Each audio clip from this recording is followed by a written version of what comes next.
Hello and welcome to Spotlight, a shaft of creative light under a cloud of life's boredom. Spotlight, brought to you by the Isle of Man Arts Council. This evening, we chat to some of the cast of the Service Players' forthcoming production of The Girl on the Train,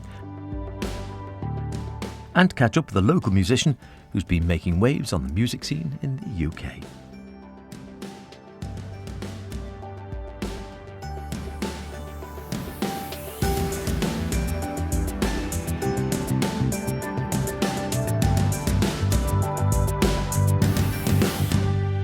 Remember, do get in touch with any creative artistic endeavours you might be involved in, planning, hoping to create, or would really like to put in the spotlight. This programme, of course. Poetic, theatrical, music, literary, ceramic, sculpted, drag, mime, social media, all the others. Email spotlight@manxradio.com or Howard Kane with an E at manxradio.com. Love to hear from you, so do it. What are you waiting for?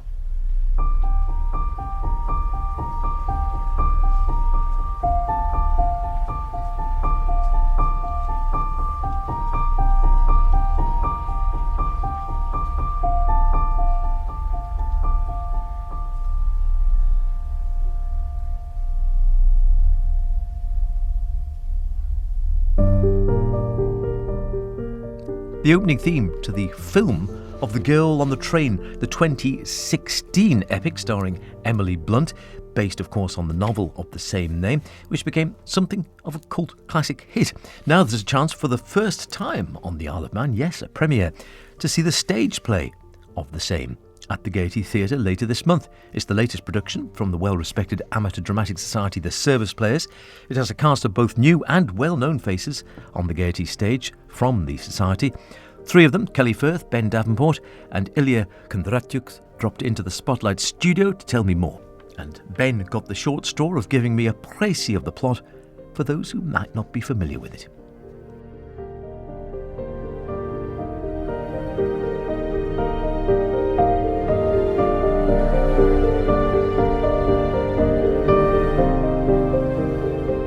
Right, so it basically follows Rachel, who is said girl on the train, on her commute to and from work, as you do sometimes, has a look outside the window, sees people living their lives.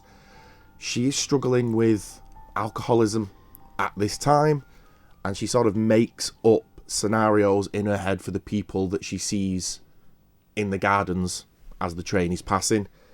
She thinks she sees little affair going on, and then it turns out that the girl involved goes missing, and then she sort of, in trying to help out, she tries to figure things out for herself and tries to implant herself in said investigation and scenario. So sort of mystery, how would you describe mystery thriller? Mystery thriller, whodunit. Yeah. And what about your character then, Ben? Who do you play? Tell us a little bit about your character. So I'm playing Scott Hipwell, who is the husband of Megan, who is the girl who goes missing. And he is, how would you say he is? A bit of an unlikable guy, really, unfortunately for him. You get one of the baddies. Yes.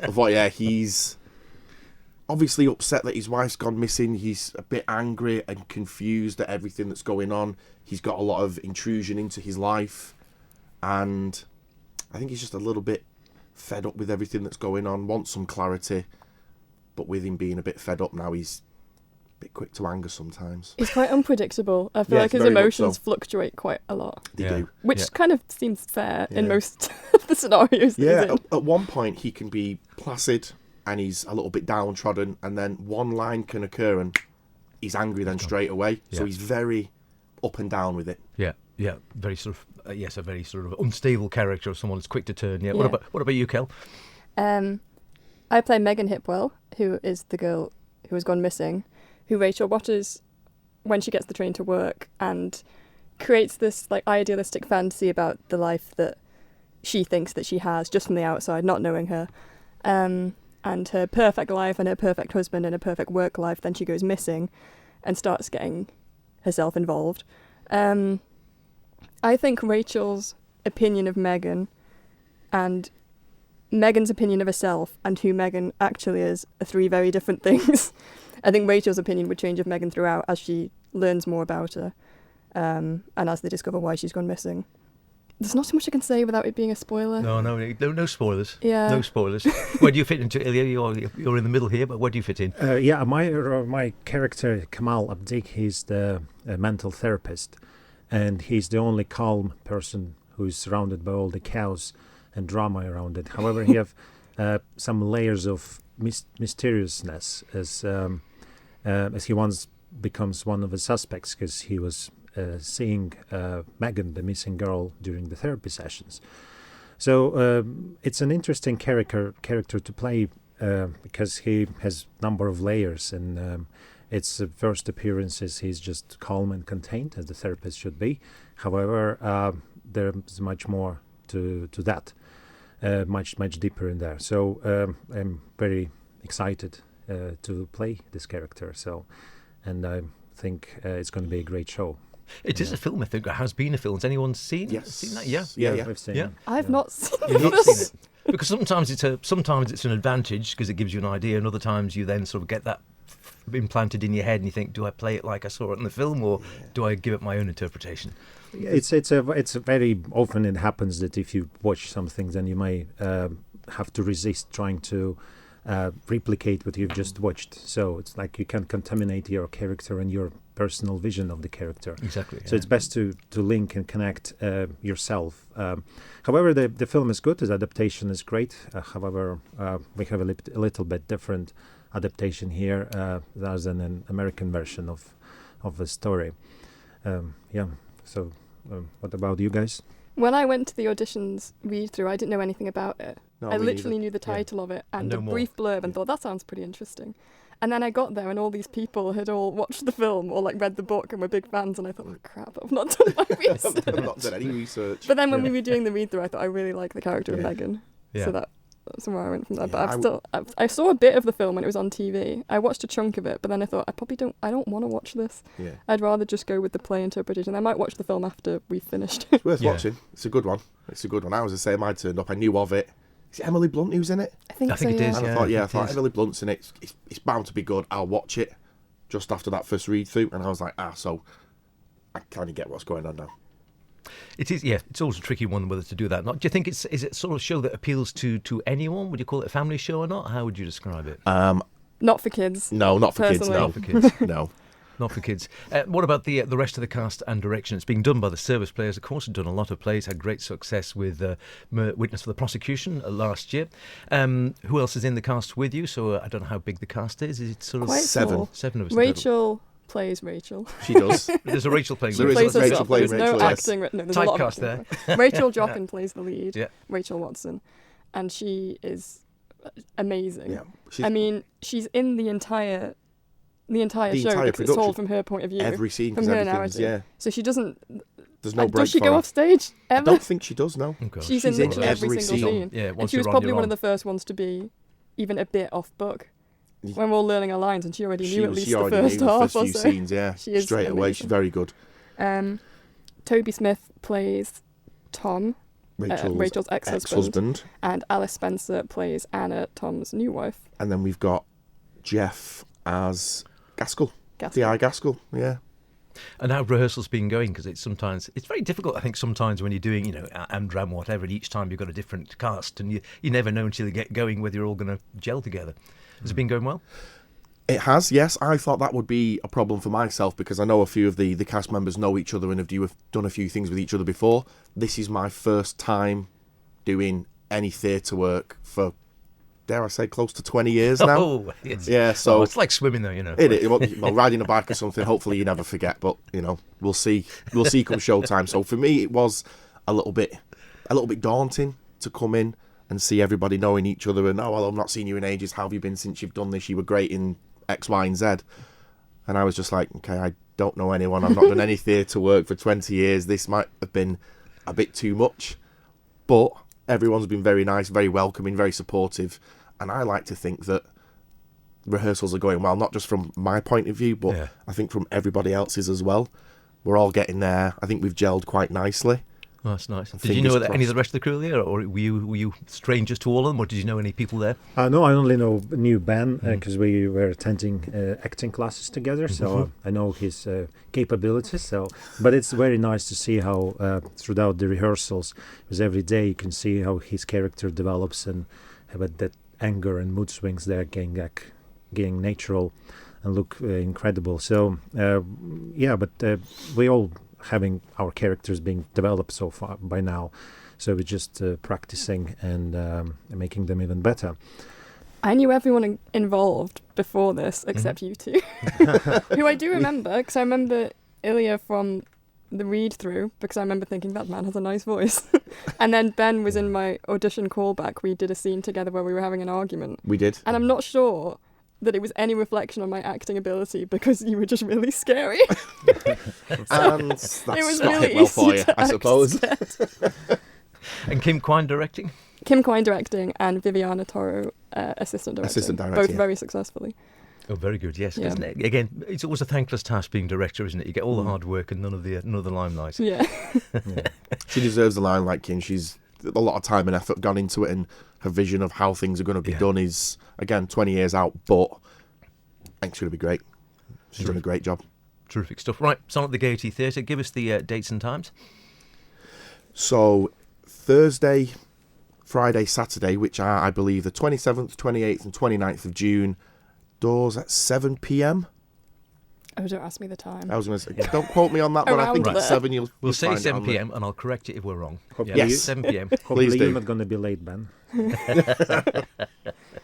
I know if I turn up at 7 and everyone's already gone, I'll be devastated. And you can book via the Gaiety website and the usual outlets. I the take it. Gaiety website. Yeah. Yes. But it's, I believe, I know I've heard and talking to you guys coming up, it's been selling really well. So if you're wanting to go and get a good seat, don't leave it too late.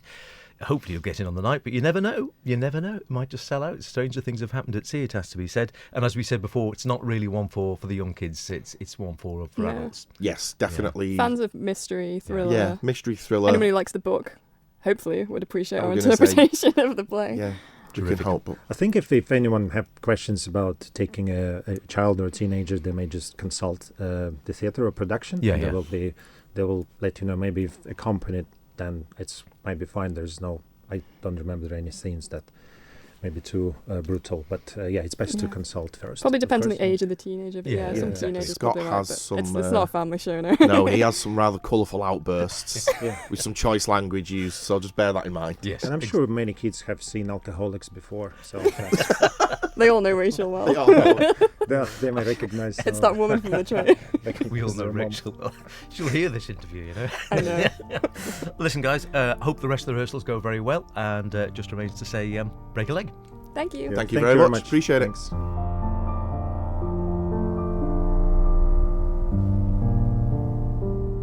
Sounds like it's going to be a winner, and I believe tickets are already going incredibly well at the box office, and I'm not joking. So, as we say, don't hang around. It's on the 27th, 28th, 29th of June at the Gaiety. You can go to the website to book now. Spotlight, brought to you by the Isle of Man Arts Council. Now, from time to time on this programme, we like to feature local musicians who are doing great things, either here or further afield, or both. My colleague Christy DeHaven features most, if not all of them, on the Live Lounge on a Saturday afternoon every weekend. Check that out, of course, if you don't know it. And often makes suggestions to me for some who could feature on Spotlight with a song or two. And one such is Annabelle Lauren, and formerly Annabelle Curfey, known over here as being part of Spaghetti on the Hoops. Great name. But now UK-based and doing wonderful things as a solo artist, as she told Christy in the lounge just recently.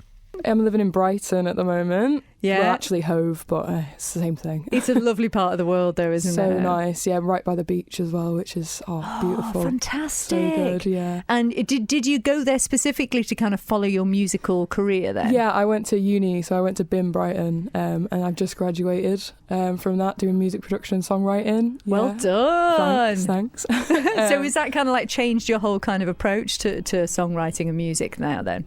Kind of. It's, it's just given me some pointers. It's helped me. I definitely tell, I listen to voice notes of me from 3 years ago and now, and I'm like, oh yeah, no, I've definitely improved.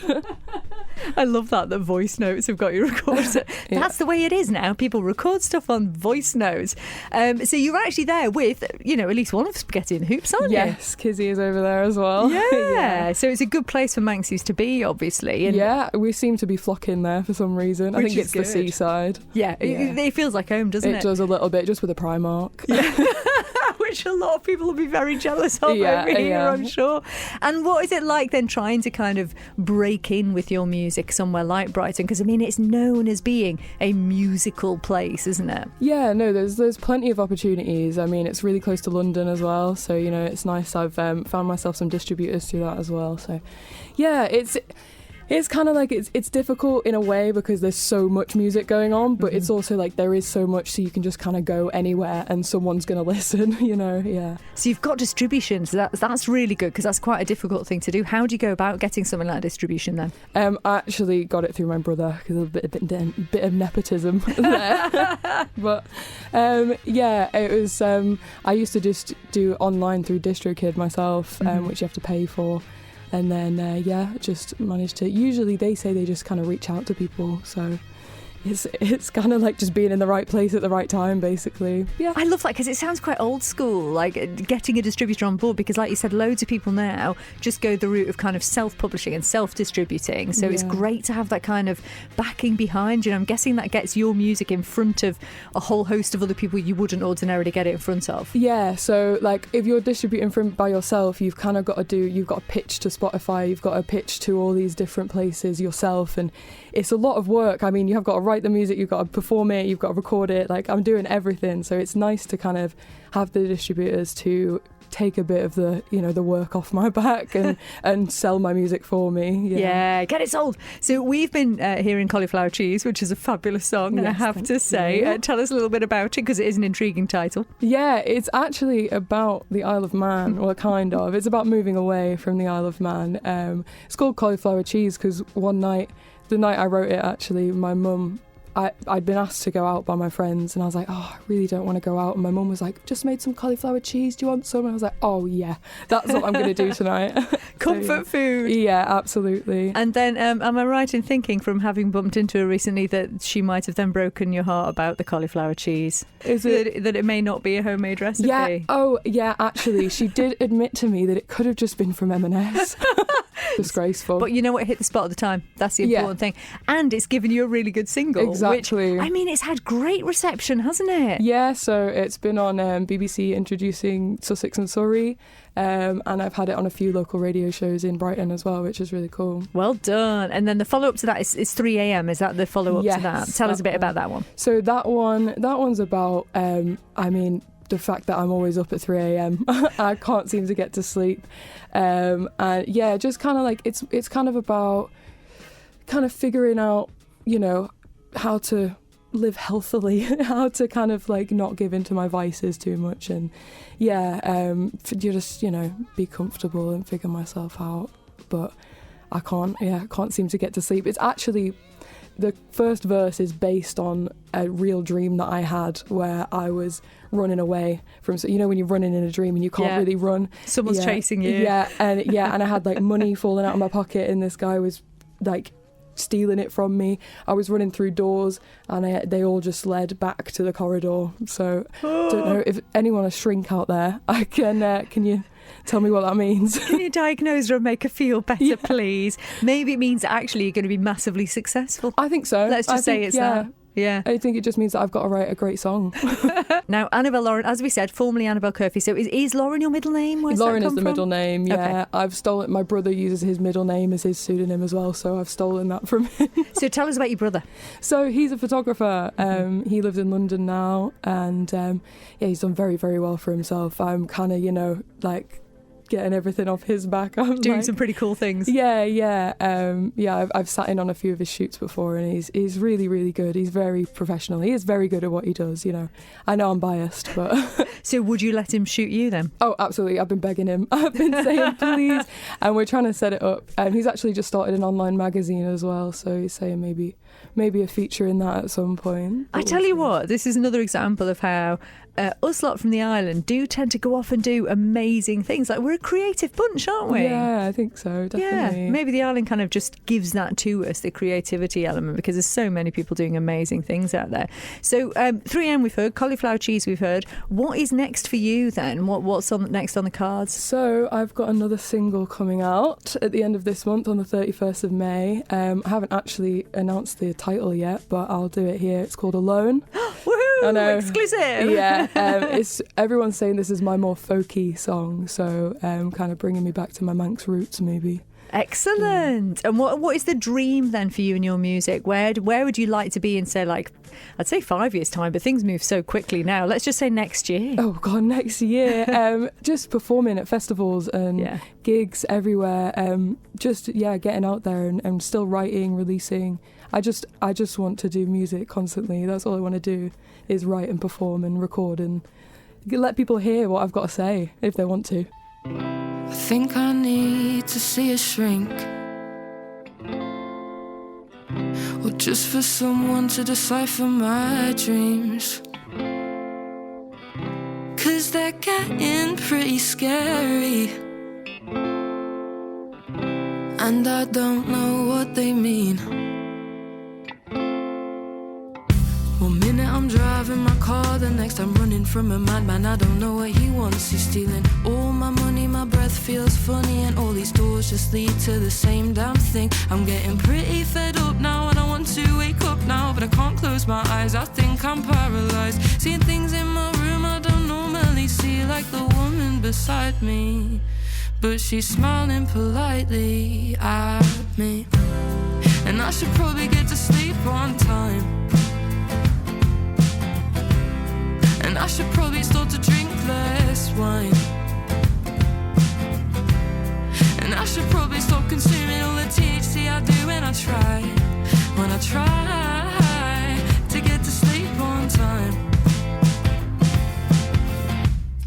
And I know, yeah I know, my timing's not the best, but I think I'd better go and get some rest, 'cause every time I try it seems like I can't do it. I really need to find a way to help me through it. I think it's all in my head, I need to go to bed, and I should probably get to sleep on time, and I should probably start to drink less wine, and I should probably stop consuming all the THC I do when I try to get to sleep on time, to get to sleep on time.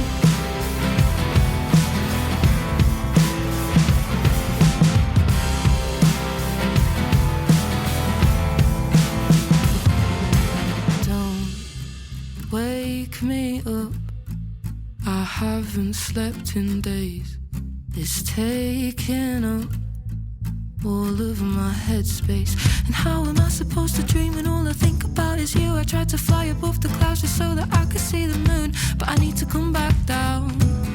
I'm getting tired now, and I should probably get to sleep on time, and I should probably start to drink less wine, and I should probably stop consuming all the THC I do when I try to get to sleep on time. And I wish I would get to sleep on time, and I wish I would start to drink less wine, and I wish I would stop consuming all the TV series that I do when I try to get to sleep on time, to get to sleep on time. 3am, written and performed by Annabelle Lauren, or Annabelle Curfew, as she might be known to some. Her new single and follow-up to the wonderfully named Cauliflower Cheese, which is available on Bandcamp, and Alone, her latest single, is also out now. That's about it for this week. Don't forget, if you want to hear anything again, go to maxradio.com, download the Spotlight podcast, listen where and when you want. Why not try it whilst shouting at the weather? That's what I do. See you next week. Until then, look after yourselves, and whatever you're doing, be creative about it. Cheerio.